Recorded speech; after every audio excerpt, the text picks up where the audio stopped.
Breaking news ఎమ్మెల్యేల అనర్హత పిటిషన్లపై యాక్షన్లోకి దిగారు తెలంగాణ స్పీకర్. ఈ మేరకు 5 ఎమ్మెల్యేలకు నోటీసులు పంపింది స్పీకర్ కార్యాలయం. బీఆర్ఎస్ ఫిర్యాదుపై వివరణ ఇవ్వాలని ఆదేశించింది.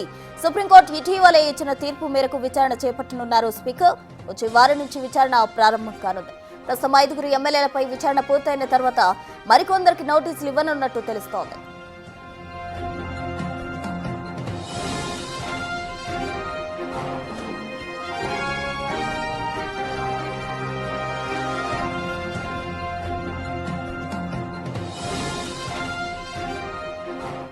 ఎమ్మెల్యేల అనర్హత పిటిషన్లకు సంబంధించి తెలంగాణ స్పీకర్ యాక్షన్లోకి దిగారు. పూర్తి డీటెయిల్స్ అందించేందుకు మా ప్రతినిధి హేమ లైవ్ లో సిద్ధంగా ఉన్నారు. హేమ, చెప్పండి. అయితే సుప్రీం ఇచ్చిన ఆదేశాల మేరకు తెలంగాణ స్పీకర్ అయితే ఈ యాక్షన్ షురూ చేసినట్టు కూడా తెలుస్తోంది.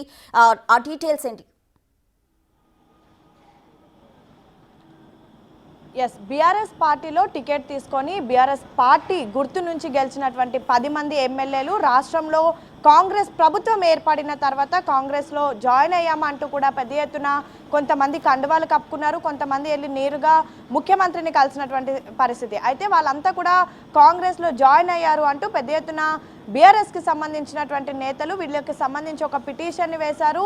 వాళ్ళకి సంబంధించినటువంటి ఏదైతే ఎమ్మెల్యేలకు సంబంధించినటువంటి సభ్యత్వం ఉంటుందో అది రద్దు చేయాలి, వీళ్ళందరినీ కూడా అనర్హులుగా ప్రకటించాలి అంటూ కూడా పెద్ద ఎత్తున ఏదైతే పిటిషన్ని దాఖలు చేశారు. పిటిషన్ పైన సుదీర్ఘంగా విచారణ అనేది కొనసాగింది. ఇటు హైకోర్టులో విచారణ జరిగినటువంటి సమయంలో ఈ ఎమ్మెల్యేలకు సంబంధించినటువంటి నిర్ణయం అనేది స్పీకరే తీసుకోవాలి అంటూ కూడా హైకోర్టు తీర్పునిచ్చింది. అనంతరం సుప్రీంకోర్టుకి వెళ్లారు. సుప్రీంకోర్టులో సుదీర్ఘంగా విచారించి జూలై 25వ తారీఖున కూడా వీటికి సంబంధించినటువంటి ఒక ఏదైతే అనౌన్స్మెంట్ చేశారో ప్రధానంగా ఈ 10 మంది ఎమ్మెల్యేలకు సంబంధించి కూడా ఎలాంటి నిర్ణయం తీసుకోవాలనేది స్పీకర్ చేతిలో ఉంటుంది అంటూ కూడా చెప్పడం జరిగింది. అది కూడా 3 నెలల లోపు కూడా ఏదో ఒకటి తీసుకోవాలి, కంప్లీట్గా స్పీకరే దీనికి మొత్తం కూడా చూసుకోవాలి అంటూ కూడా ఒక స్టేట్మెంట్ ఇచ్చారు. ఈ నేపథ్యంలో ఇటు స్పీకర్ కూడా దానికి సంబంధించి ఏం చేయాలి అంటూ కూడా పెద్ద ఎత్తున న్యాయ నిపుణులతో కూడా భేటీ అయ్యి మాట్లాడినట్టుగా తెలుస్తుంది. మరొక వైపు స్పీకర్ అదేవిధంగా లెజిస్లేటివ్ అఫైర్స్ మినిస్టర్గా ఉన్నటువంటి శ్రీధర్ బాబు కూడా రీసెంట్గా కొంతమంది న్యాయ నిపుణులతో మాట్లాడి అసలు ఈ ఫిరాయింపులకు సంబంధించి ఏం చేయాలి అని కూడా చర్చించినట్టుగా తెలుస్తోంది. అయితే ఇందులో భాగంగా చర్చల అనంతరం సుదీర్ఘంగా దీనిపైన డిస్కషన్ చేసిన తర్వాత మొత్తం 10 మంది ఎమ్మెల్యేలు ఉంటే 10 మందిలో ప్రస్తుతం 5 మంది ఎమ్మెల్యేలకు కూడా నోటీసులు జారీ చేశారు. ఆ నోటీసుల్లో కూడా బీఆర్ఎస్ వేసినటువంటి పిటిషన్ ఏదైతే ఉందో దానికి సంబంధించి సేమ్ టైం అసెంబ్లీ స్పీకర్గా ఉన్నటువంటి గడ్డం ప్రసాద్కి అటు అనేక సార్లు ఆ బీఆర్ఎస్కి సంబంధించినటువంటి నేతలు వచ్చి ఫిరాయింపుల ఎమ్మెల్యేల పైన కంప్లైంట్ ఇచ్చారు. వాళ్ళపైన యాక్షన్ తీసుకోవాలంటూ కూడా కోరారు.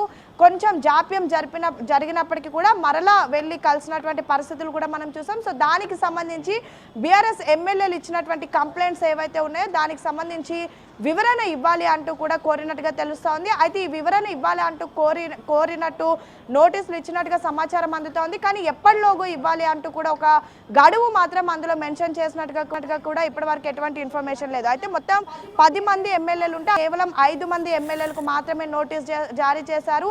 అయితే ఈ నోటీసులో కూడా ఎటువంటి గడువు ప్రకటించలేదు, కేవలం వివరణ ఇవ్వాలంటే కోరారు. అంటే ఆ వివరణ మరి సుప్రీంకోర్టు ఇచ్చినటువంటి ప్రకారం 3 నెలల వరకు ఉంటుందా లేదంటే అత్యంత త్వరలో ఇవ్వాలని కోరుతున్నారా, అసలు ఏం జరగబోతోంది అనేది మాత్రం స్టిల్ ఉత్కంఠగా నెలకొంది. యాక్చువల్లీ బీఆర్ఎస్ వాళ్ళు ఒకవైపు 10 మంది ఫిరాయింపు ఎమ్మెల్యేలకు సంబంధించి ఖచ్చితంగా ఇదంతా కూడా వాళ్ళు వేసినటువంటి పిటిషన్ని యాక్సెప్ట్ చేస్తుంది కోర్టు. ఖచ్చితంగా వీళ్ళందరికి సంబంధించినటువంటి డిస్క్వాలిఫికేషన్ చేస్తారు, నెక్స్ట్ బై ఎలక్షన్స్ వస్తాయి అంటూ కూడా పెద్ద ఎత్తున ప్రచారం చేసినప్పటికీ కూడా సుప్రీంకోర్టు మాత్రం రీసెంట్గా స్పీకర్ గడ్డం పైననే అంటే ఆయనే నిర్ణయం తీసుకోవాలంటూ చెప్పారు. దీన్ని కాంగ్రెస్ నేతలంతా కూడా స్వాగతించారు. అయితే ఒకవైపు మొత్తం 10 మంది ఎమ్మెల్యేలు కాంగ్రెస్ తీర్థం పుచ్చుకున్నారని బీఆర్ఎస్ నాయకులు చెప్తున్నప్పటికీ కూడా ఎవరైతే ఆరోపణలు ఎదుర్కొంటున్నటువంటి ఎమ్మెల్యేలు మాత్రం ఇంకా తాము బీఆర్ఎస్ పార్టీలోనే ఉన్నాము, బీఆర్ఎస్ పార్టీ అంటే తమకు గౌరవం ఉందని చెప్తున్నారు. సేమ్ టైం అసెంబ్లీ రికార్డ్స్లో కూడా ఈ 10 మంది ఎమ్మెల్యేలు బీఆర్ఎస్ పార్టీలో ఉన్నట్టుగానే ప్రస్తుతం ఉన్నటువంటి పరిస్థితి. అయితే ఒకవైపు పెద్ద ఎత్తున వీళ్ళంతా కాంగ్రెస్ తీర్థం పుచ్చుకున్నారని చెప్పినప్పటికీ కూడా ఎవరు ఇప్పటి వరకు కాంగ్రెస్ కండువ కప్పుకోలేదు. కానీ మొత్తం 10 మందిలో కేవలం 9 మంది మాత్రం అటు బీఆర్ఎస్ అంటే 2 పడవల మీద కాలేసినటువంటి పరిస్థితి. బీఆర్ఎస్లో ఉన్నారా లేదా కాంగ్రెస్లో ఉన్నారా అనేది ఒక క్లారిటీగా చెప్పడం లేదు, సేమ్ టైం కాంగ్రెస్ నేతలు కూడా చెప్పడం లేదు. కానీ ప్రస్తుతం ఖైరతాబాద్ ఎమ్మెల్యేగా ఉన్నటువంటి దానం నాగేందర్ మాత్రం నేరుగా ఆయనకు సంబంధించి కాంగ్రెస్ నుంచి బీఫామ్ తీసుకొని రీసెంట్గా జరిగినటువంటి ఎంపీ ఎలక్షన్స్లో కూడా పోటీ చేశారు. సో మరి ఎలాంటి నిర్ణయం స్పీకర్ తీసుకోబోతున్నారు అనేది మాత్రం స్టిల్ ఉత్కంఠగా నెలకొంది. ఈ నోటీస్లో ఏమని పేర్కొన్నారు, ఎలాంటి వివరణ ఇవ్వబోతున్నారు అనేది చూడాలి. అయితే ఒక్కసారి మొత్తం బీఆర్ఎస్ పార్టీలో గెలిచి కాంగ్రెస్లోకి వచ్చినటువంటి ఎమ్మెల్యేలు 10 మంది ఎవరని చూస్తే దానం నాగేందర్, కడియం శ్రీహరి, పోచారం శ్రీనివాస్ రెడ్డి, ఆర్కేపుడి గాంధీ, తెల్లం వెంకట్రావు, సంజయ్ కుమార్, కాలే యాదయ్య, ప్రకాష్ గౌడ్, కృష్ణమోహన్ రెడ్డి, గూడెం మైపాల్ రెడ్డి.